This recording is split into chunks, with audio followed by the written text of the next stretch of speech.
ದೇವನಹಳ್ಳಿ ರಾಷ್ಟ್ರೀಯ ಹೆದ್ದಾರಿಯಲ್ಲಿ ಶವ ಇಟ್ಟು ಗ್ರಾಮಸ್ಥರ ಉಗ್ರ ಪ್ರತಿಭಟನೆ. ಹಿಟ್ ಅಂಡ್ ರನ್ಗೆ ಬಲಿಯಾದ ಮುದುಗುರ್ಕಿ ಗ್ರಾಮದ ಸುಧಾಕರ್. ಅಂಡರ್ ಪಾಸ್ ನಿರ್ಮಾಣಕ್ಕೆ ಆಗ್ರಹಿಸಿ ರಸ್ತೆ ತಡೆ ನಡೆಸಿದ ಗ್ರಾಮಸ್ಥರು. ಅಪಘಾತಗಳ ಸೆರೆಮಾಲೆಗೆ ಬೇಸತ್ತ ಜನರಿಂದ ಅಧಿಕಾರಿಗಳ ವಿರುದ್ಧ ಆಕ್ರೋಶ. ಮೃತರ ಕುಟುಂಬಕ್ಕೆ ಪರಿಹಾರ ನೀಡುವಂತೆ ಗ್ರಾಮಸ್ಥರ ಪಟ್ಟು. ಹೌದು, ಬೆಂಗಳೂರು ಗ್ರಾಮಾಂತರ ಜಿಲ್ಲೆಯ ದೇವನಹಳ್ಳಿ ತಾಲೂಕಿನ ಮುದುಗುರ್ಕಿ ಗ್ರಾಮದಲ್ಲಿ ರಾಷ್ಟ್ರೀಯ ಹೆದ್ದಾರಿ 44 ಮತ್ತೊಮ್ಮೆ ರಕ್ತಪಾತವನ್ನ ಕಂಡಿದೆ.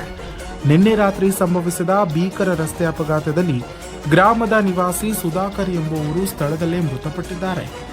ಬೆಂಗಳೂರಿನಿಂದ ಬಳ್ಳಾರಿ ಕಡೆ ಸಾಗ್ತಿದ್ದ ರಾಷ್ಟ್ರೀಯ ಹೆದ್ದಾರಿಯಲ್ಲಿ ವೇಗವಾಗಿ ಬಂದ ಕಾರೊಂದು ಸುಧಾಕರ್ ಅವರಿಗೆ ಡಿಕ್ಕಿ ಹೊಡೆದು ಪರಾರಿಯಾಗಿದೆ.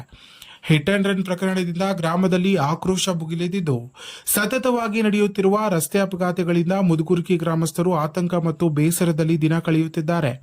ಇದೇ ಸ್ಥಳದಲ್ಲಿ ಸುಧಾಕರ್ ಅವರ ಅತ್ತೆ, ತಾಯಿ ಹಾಗೂ ಅಕ್ಕ ಕೂಡ ಅಪಘಾತದಲ್ಲಿ ಸಾವನ್ನಪ್ಪಿದ್ದಾರೆಂಬ ಸಂಗತಿ ಗ್ರಾಮಸ್ಥರ ನೋವನ್ನ ಮತ್ತಷ್ಟು ಹೆಚ್ಚಿಸಿದೆ.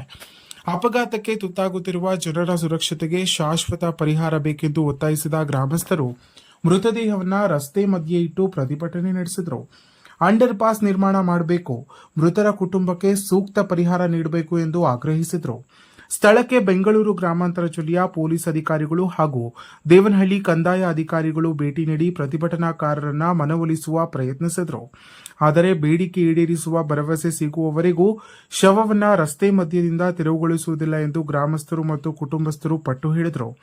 ಪ್ರತಿಭಟನೆಯಿಂದ ಬೆಂಗಳೂರು ಬಳ್ಳಾರಿ ರಾಷ್ಟ್ರೀಯ ಹೆದ್ದಾರಿಯಲ್ಲಿ ಕೆಲಕಾಲ ವಾಹನ ಸಂಚಾರ ಅಸ್ತವ್ಯಸ್ತಗೊಂಡಿತು.